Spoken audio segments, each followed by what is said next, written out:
Hello and welcome to Little Home in the Universe. I'm Stephen Reese.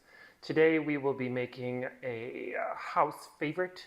It's kind of like a quiche meets a souffle that's crustless but still has all the yumminess of a quiche but without the crust going soggy.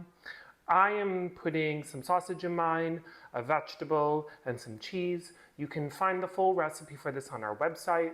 We'll post it somewhere. This is a delicious, almost like a breakfast bar that you can eat cold, or a quick lunch that you can pop into the microwave, or you could even eat it for dinner. I've done it. But again, most importantly, it is delicious both warm and cold. We'll be topping it with a little bit of store-bought pesto. I'm going to thicken it with cornstarch. And before you got here, I kind of got myself all separated, as in my eggs, my egg whites. I roasted off some sausage.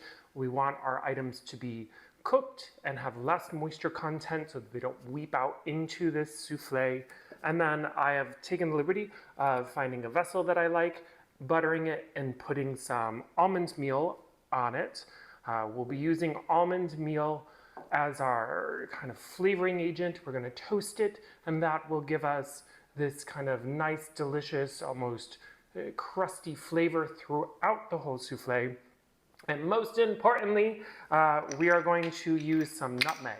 A good zip of nutmeg makes this whole thing sing. So let's get into it and make this delicious, fluffy quiche souffle concoction yumminess. So we'll make the souffle base. We're going to get our pan over medium heat, add about a tablespoon of butter, wait until it's nice and bubbly, and then add about a tablespoon of almond flour. We're just looking for this to toast and start to turn color. We want all of the oils to start to be expressive. It'll start to smell very almondy and toasty and delicious. Then we're going to add a cup of liquid and a tablespoon of cornstarch. I'm using half and half. Then start stirring vigorously. A great technique to break up the particulates and keep this from scalding is to shake the pan while you're stirring. It gives you more movement of all of the sauce. And mainly we just want to keep the sauce moving, or the souffle base, so that it doesn't scald on the bottom of the pan. We're looking to cook the cornstarch out thoroughly and for it to get nice and bubbly. Now we're going to temper our egg yolk with the hot souffle base. So you'll see I'm just going to pour a little bit of the hot souffle base. This will bring the egg yolks up to a warmer temperature, and then I'm going to pour that mixture back into the hot souffle base. We'll then put all of this back over some heat. Now that it's over a low heat, we're going to continue to vigorously stir. Don't forget to shake the pan while you stir. Get in those corners so that your egg doesn't scald, and just, stir until it gets thick.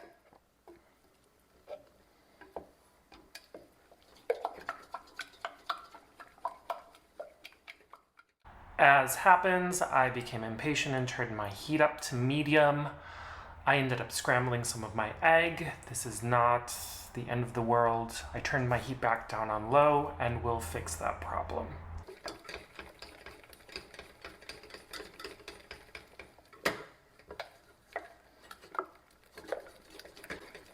So my souffle base is now at a thick pudding consistency. You can see there are chunks of egg yolk in there. I'm going to whisk those out and make them smaller. This is more of a visual thing, less of a textural element, so really not a problem to have them there. Once I smooth it out, now I'm going to put it in the fridge until it comes down to body temperature. While the souffle base is chilling in the fridge, we are going to whip with a balloon whisk. You can see how it vibrates and kind of bounces. That helps to whip more air into the egg whites. So we're going to whip our egg whites to about a soft to medium peak. I'll show you what that means. And then we're going to re-whip them once our souffle base is out of the fridge. Ooh, we're almost there.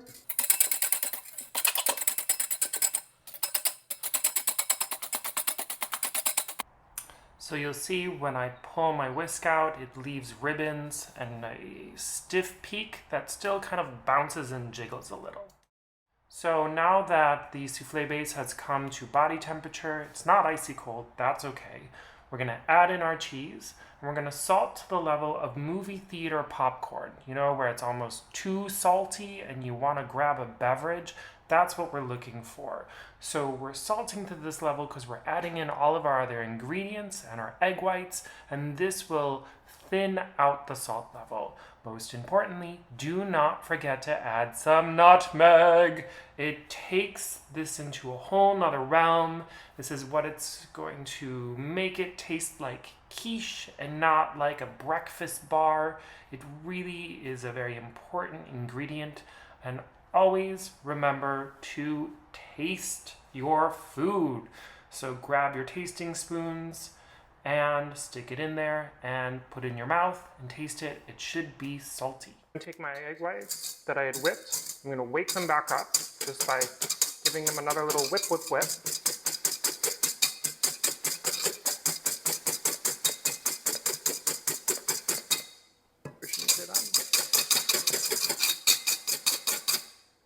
Okay, so our egg whites have that nice bounce and ribboniness. Then we're going to add a cup of that to our souffle base. We're going to stir this in vigorously. We're not looking to really keep any of the air that we just worked so hard for. We're looking to thin out the souffle base so that it will incorporate better into our egg whites. It's very important that you don't skip that part. Get your bowl set up, you know, figure out how to put it in. There you go. There, you can do it. All right, so now that you have your souffle base in there, I like to add my cheese. I don't know why I add my cheese in twice. Remember to save a little bit because you're going to put that on top of your souffle quiche mix. And now start from one side and just gently bring your spatula down and up and over. Sometimes go through the middle. Be very gentle with this. Do not be like a toddler with a new toy. Don't whack at it. Just gentle folds down all the way, up on the other side, every now and then coming through the middle. You see I'm turning my bowl also while I'm doing this. You'll see that there's still chunks and ribbons of egg white. Leave them there. You are all set. You are ready now to add your vegetables and your meat. Then we're going to fold that in, again gently, about 3, 2, I don't know, maybe 4 more turns, just very gently coating the meat and the vegetables. Then you're going to pour this all into your prepared pan, because you have a prepared pan that's been lined with butter and almond flour, right? Okay, move it over a little bit. Perfect. And now I top with a little bit of cheese. Congratulations, we are almost done. Now we're going to add random dots of pesto. Random is important because every now and then you want a bite of pesto. You don't want pesto in your mouth all the time. I know you think you do, but trust me, you really don't.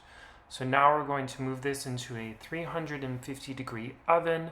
Mine is dirty. What of it? This is just how my oven exists, and yeah. So it has come out of the oven. I know that it's done because first off, it was in there for a long time. Second off, I stuck a knife in the middle of it and it came out clean. Yay.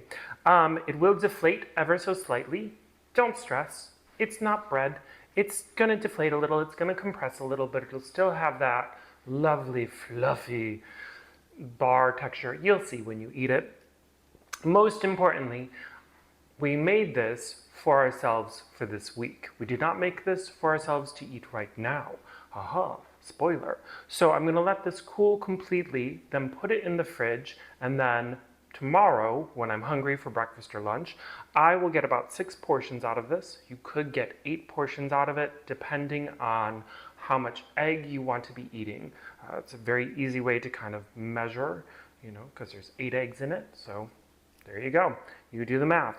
And that's about it. It's delicious. You should make it and enjoy. Bye-bye.